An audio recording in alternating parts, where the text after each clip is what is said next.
अस्सलाम वालेकुम my YouTube family, कैसे हैं आप सब लोग। उम्मीद है अपने घरों में खैर खैरियत से होंगे, हंसते मुस्कुराते होंगे। आज हम बनाएंगे चपली कबाब। इसके लिए मैंने लिया है 2 टमाटर हैं, 500 ग्राम इसमें कीमा है।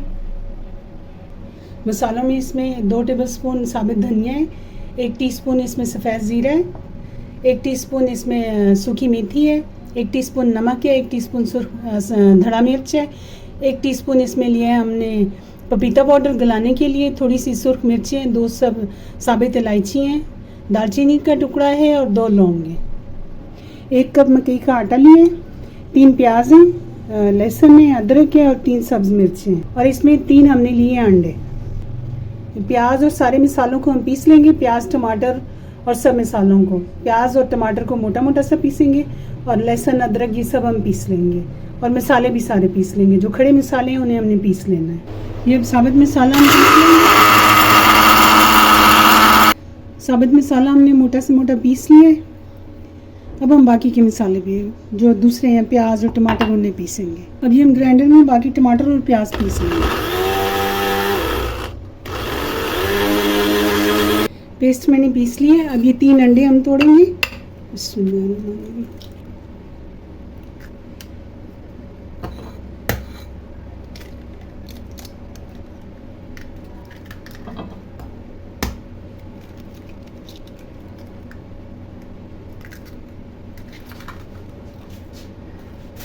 इन्हें हम फेंट लेंगे, थोड़ा सा नमक डालेंगे इसमें। अब हम इन्हें फेंट लेंगे। अब हम चूल्हा जलाएंगे।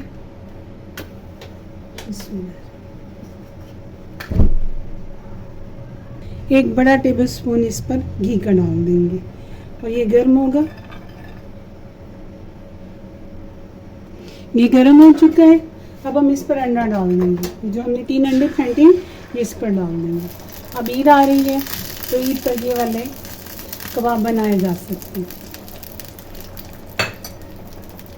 इसमें ये ईद स्पेशल भी है। अब हम इसका कीमा बनाएंगे एक तरह से।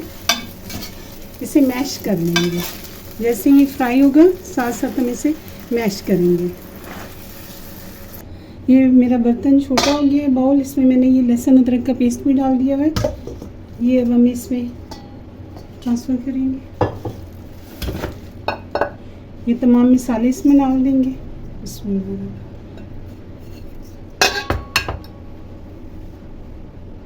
जो मैंने टमाटर प्याज पीसे हैं ये भी इसमें डाल देंगे।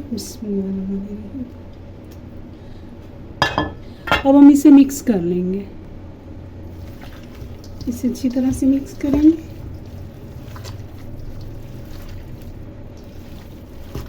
अब हम इसमें मकई का आटा डालेंगे। ये थोड़ा थोड़ा करके डालेंगे जितना हमें ज़रूरत होगा। अगर ज़रूरत हो तो आज सारा डालेंगे और अगर इतना नहीं ज़रूरत हो, जितना चाहिए होगा हम उतना डालेंगे। मेरे ख्याल में इतना ही काफ़ी है। हम इसे अच्छी तरह से भून के आधे घंटे के लिए रेस्ट दे देंगे। इसमें 1 टेबलस्पून सिरका भी डालेंगे। ये मैं इसमें डाल दूँगी।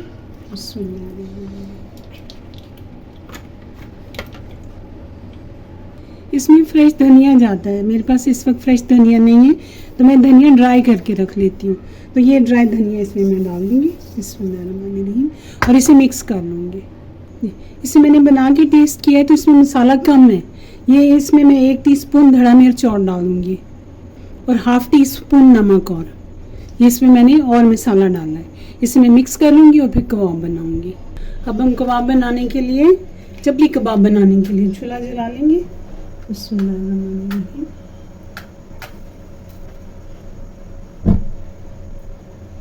तवा हमारा पहले से गर्म है तो इस पे हम घी डालेंगे।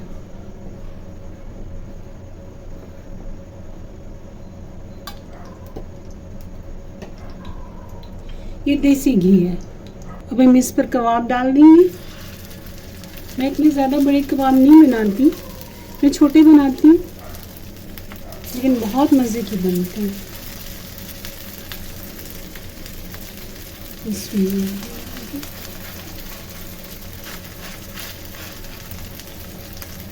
आँच मैंने आहिस्ता रखी हुई है ताकि ये अच्छी तरह से अंदर तक पके। और इन्हें इस तरह से पतला रखती हूँ, बहुत ज़्यादा मोटे नहीं मैं बनाती। बिस्मिल्लाह। अब हम इन्हें पलटाएंगे, बिस्मिल्लाहिर्रहमानिर्रहीम, ताकि ये दूसरी तरफ से भी अच्छी तरह पके। बहुत ज़बरदस्त खुशबू आ रही है, बहुत बेहतरीन है। अब ये दूसरी साइड से हम इन्हें पकाएंगे। जी, जो पहले है वो मैंने साइड पे कर लिए। अब ये दूसरा बैग इसमें मैं डालूंगी, बिस्मिल्लाहिर्रहमानिर्रहीम। क्योंकि ये साइड पर इन्हें स्टीम में आंच लगती रहेगी, तवा क्योंकि गर्म है, तो ये साथ साथ अंदर तक पकते रहेंगे। इनका जितना भी कच्चापन है वो सारा दूर हो जाएगा, इसलिए इन्हें मैं साइड पे कर देती हूँ। अब हम इस पर और कबाब डालेंगे, बाकी जो पकते जा रही है वो साइड पे रख रही हूँ मैं, ताकि वो नहीं भी आंच पहुँचती रहे और वो अंदर तक जो है ना वो पक जाए।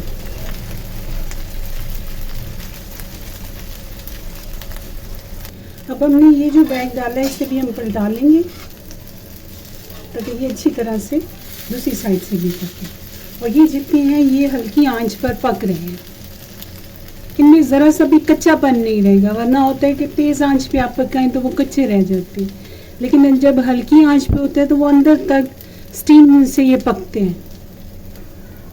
कबाब हमारे पक कर तैयार हो चुके हैं। अब हम इन्हें उतार लेंगे, बिस्मिल्लाहिर्रहमानिर्रहीम। ये देखिए कितने ज़बरदस्त पक चुके हैं, माशाल्लाह जी, माशाल्लाह। चपली कबाब बनकर तैयार हो चुके हैं।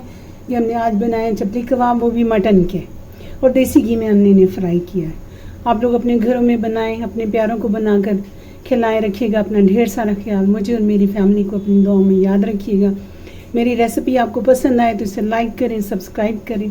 मिलेंगे नेक्स्ट रेसिपी में। अल्लाह हाफिज़।